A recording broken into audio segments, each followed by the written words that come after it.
বিসমিল্লাহির রহমানির রহিম। আসসালামু আলাইকুম।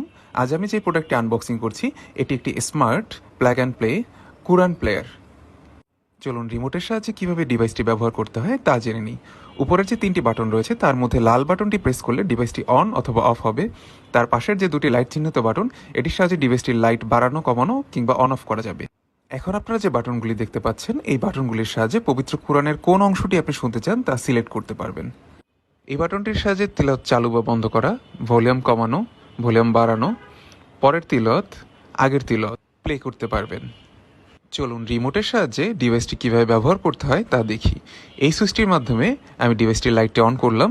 রাতে ব্যবহার ক্ষেত্রে এই লাইটটি রুমের ডিম লাইট হিসেবে ব্যবহার করা যাবে এবং রিমোটের সাহায্যে লাইটের আলো বাড়ানো কমানো সব কিছু নিয়ন্ত্রণ করতে পারবেন। এবার চলুন রিমোটটির সাহায্যে ডিভাইসটিতে একটি তেলাওয়াত শুনে দেখি। الرقية الشرعية. أعوذ بالله من الشيطان الرجيم. بسم الله الرحمن الرحيم. إذا وقعت الواقعة. ডিভাইসটিতে রিমোট থাকায় আপনার বাসায় বৃদ্ধ বাবা মায়ের জন্য এটি ব্যবহার করা হবে অত্যন্ত সুবিধাজনক। তাই আর দেরি না করে আপনার অফিস, বাসা কিংবা বৃদ্ধ বাবা মায়ের জন্য কিংবা প্রিয়জনকে উপহার দিতে এই ডিভাইসটি অর্ডার করুন এখনই।